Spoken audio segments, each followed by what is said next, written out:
A conversation between a psychiatrist in the medical centre of the college and a new student. First, you have some time to look at questions 1 to 4.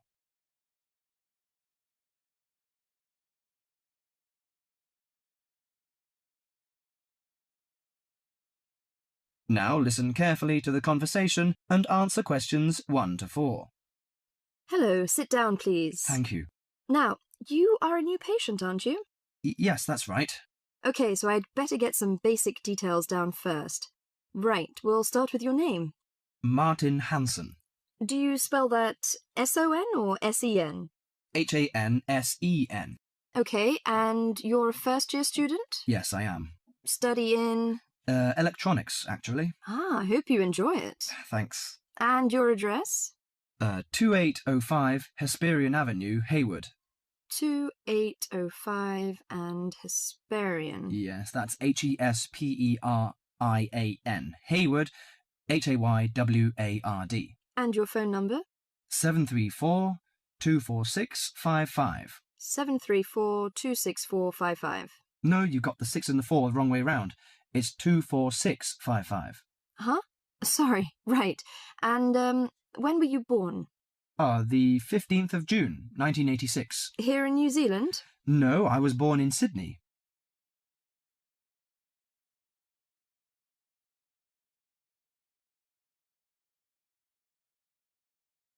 Before you hear the rest of the conversation, you have some time to look at questions 5 to 10.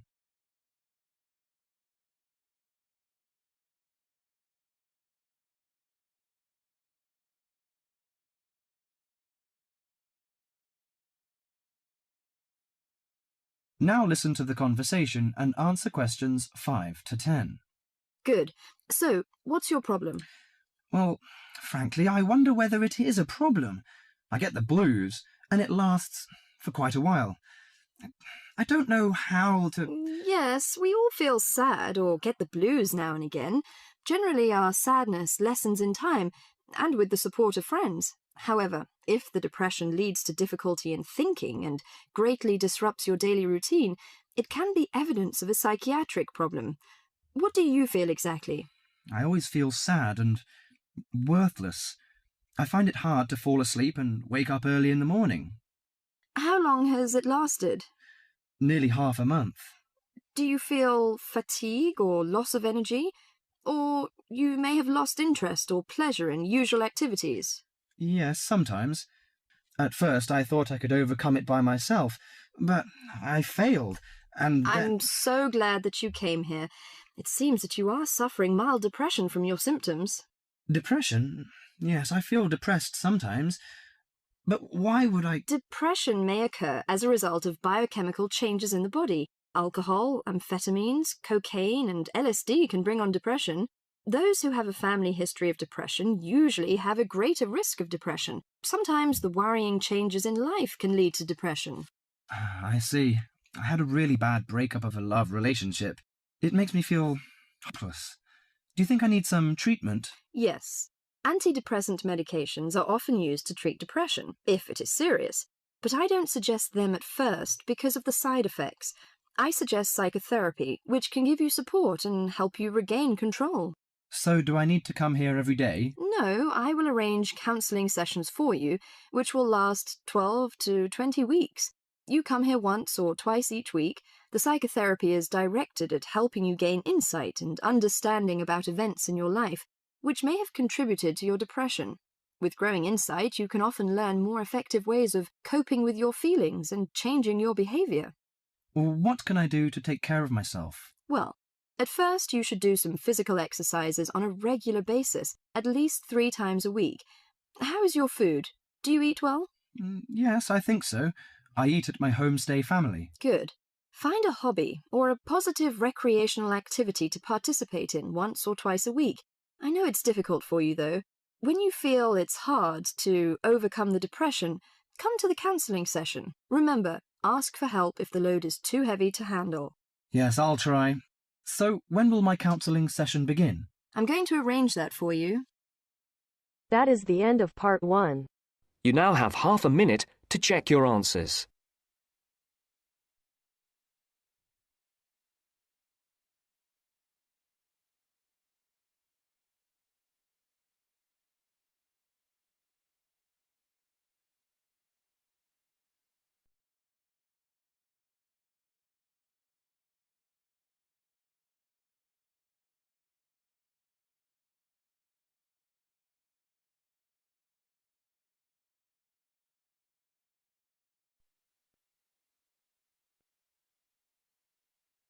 Now turns to Part 2. Part 2. First, you have some time to look at questions 11 to 17.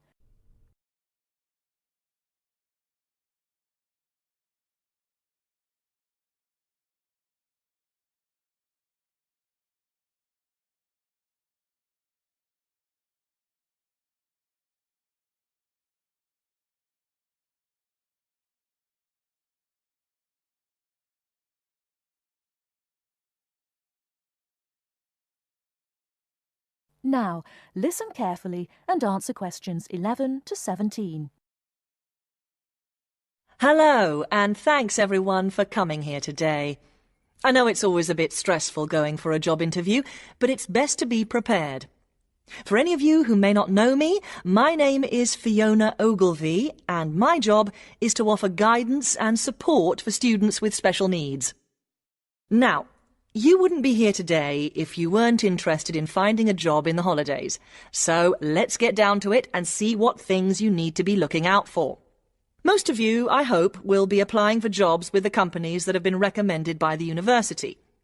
The reason for this is that we here at the university already know these companies and have established good working relationships with them. I've also been to visit all of them and checked out the facilities they have to offer. You really need to make informed choices when you're looking for a job and make sure you know before you even get to the interview stage that your needs will be met. But I know that some of you are applying for jobs independently and have looked at companies outside the university recommended list. So for you, it's best to plan ahead and be aware of what it is you may need while you're working. Things that you need to check when you go for an interview are there enough toilet facilities and are these easily accessible? Also, you want to check that all the public areas inside the building are barrier-free, so you can get direct access to these public spaces whenever you need to. And ask about ramps into the building, so you know how many there are and where they are located. These kinds of things are so much more difficult to sort out when you've started work, as they take time. But ramps are an absolute must, so please make sure you know where they are. Another thing you must make sure of is that the lifts have the correct lowered control panels. Ask if all the lifts have this facility or if it's only certain ones. Now, something I think that is often overlooked is working hours. What you want to make sure of is that you get flexi-time. This basically means that your working hours are flexible and you can clock on and clock off in times that suit you. Within reason, of course. Most companies do recognise that it takes much longer for someone in a wheelchair to get on and off buses and trains. Public transport can take that much longer, so you need to be organised and prepared. And for those of you lucky enough to own a car, check how many disability parking spaces are available. Remember that it's your right to have a disabled parking space. These also need to be near enough to a wheelchair-accessible entrance or ramp. OK, are there any questions before we move on? Before you hear the rest of the talk, you have some time to look at questions 18 to 20.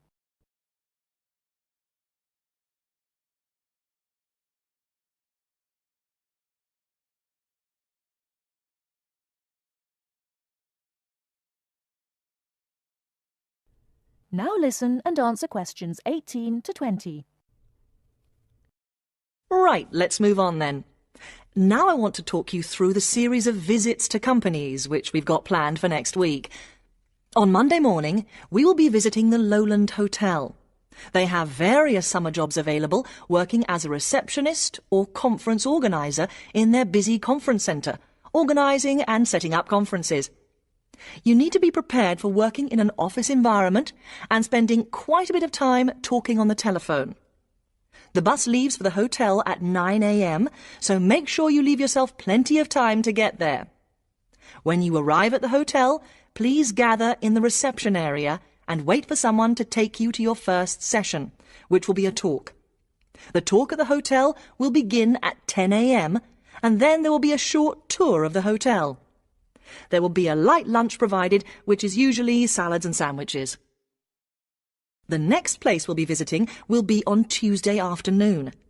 We'll be going to visit a little local company that makes handmade paper and cards. For those of you studying art, this may be just what you're looking for. We'll be taken on a tour of the company which lasts 3 hours. The tour will start at 3:30 p.m. and after that you'll have a chance to meet some of the staff. Tea and coffee will also be provided. We have no trips planned for Wednesday, but on Thursday morning we'll be going to Tobago Travel Agency. This is a very popular choice amongst our students because you can get student discounts on holidays. We've booked a coach for this and it'll leave from outside the refectory at 8 a.m. You'll need to bring a packed lunch for this, so please don't forget. There is a little canteen where you can buy hot and cold food, but this is closed on Thursdays. Friday, we'll be having representatives from all the companies visiting us, so you will have a chance to ask any questions, and of course, put your name down on the list if you're interested in working for them over the summer. This event will take place in the main hall next to the library, and it'll run from 10:30 until 4. I really hope you make the most of this excellent opportunity to not only earn yourself some extra money, but also to gain experience of what it's like to work. And if you'd like to find out more, then please ask some of the students who worked last year. They're all wearing green badges and will be happy to speak to you afterwards. That is the end of part 2. You now have half a minute to check your answers.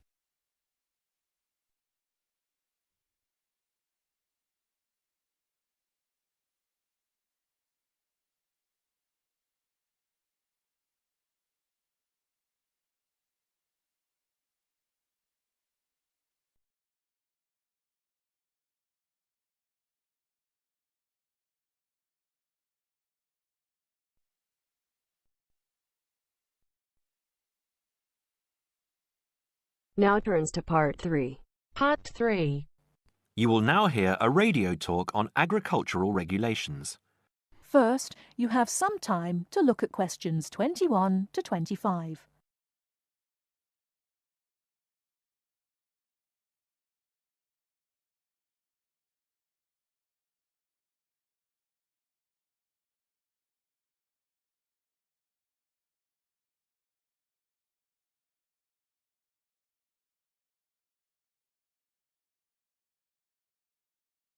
Now listen carefully and answer questions 21 to 25.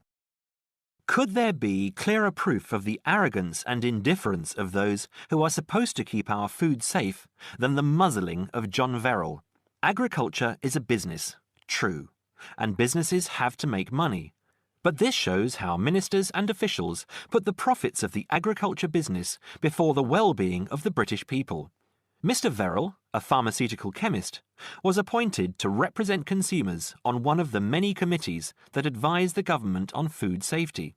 When he tried to do his job, though, and wanted to warn ministers of a danger to children's health, he was refused permission to do so. The danger comes from hormones given to cattle in the USA and some other countries to make them grow faster. They speed up the animal's development to maturity, thus making meat production more profitable. There have, however, long been fears that the hormones have horrendous effects on the people who eat them, causing diseases as serious as cancer. Once these hormones were used on British cattle too, but over 20 years ago they were banned in Europe for being too dangerous.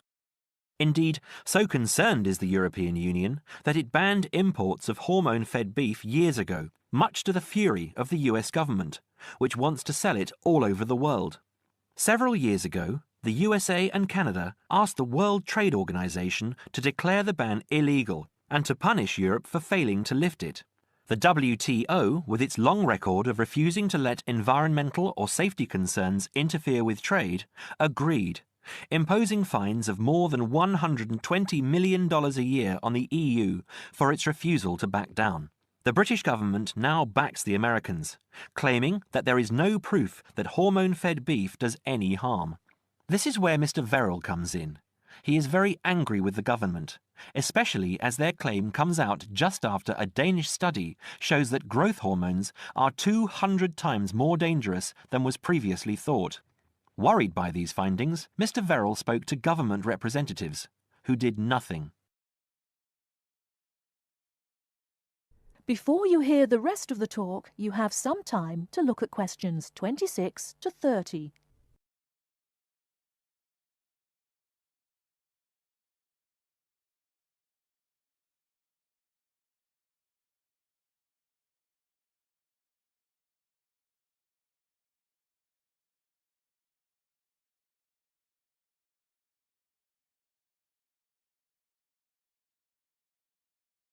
Now listen and answer questions 26 to 30.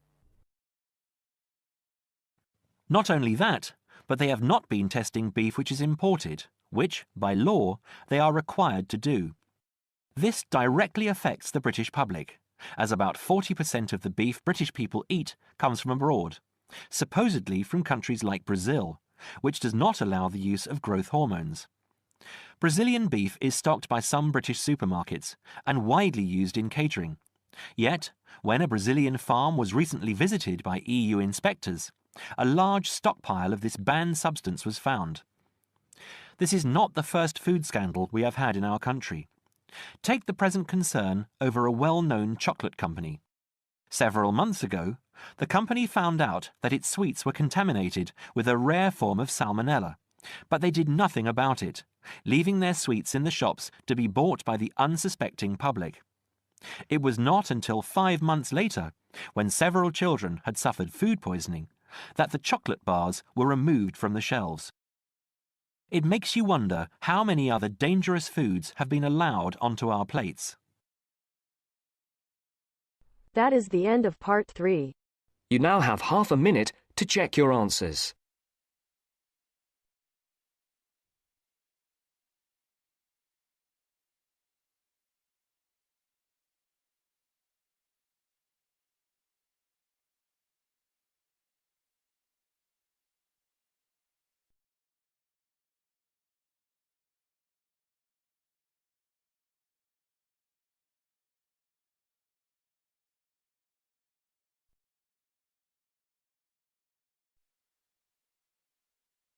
Now turns to part 4. Part 4.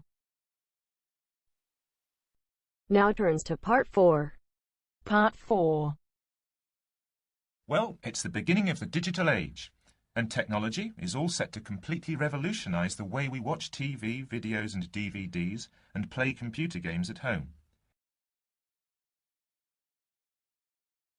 First, you have some time to look at questions 31 to 40.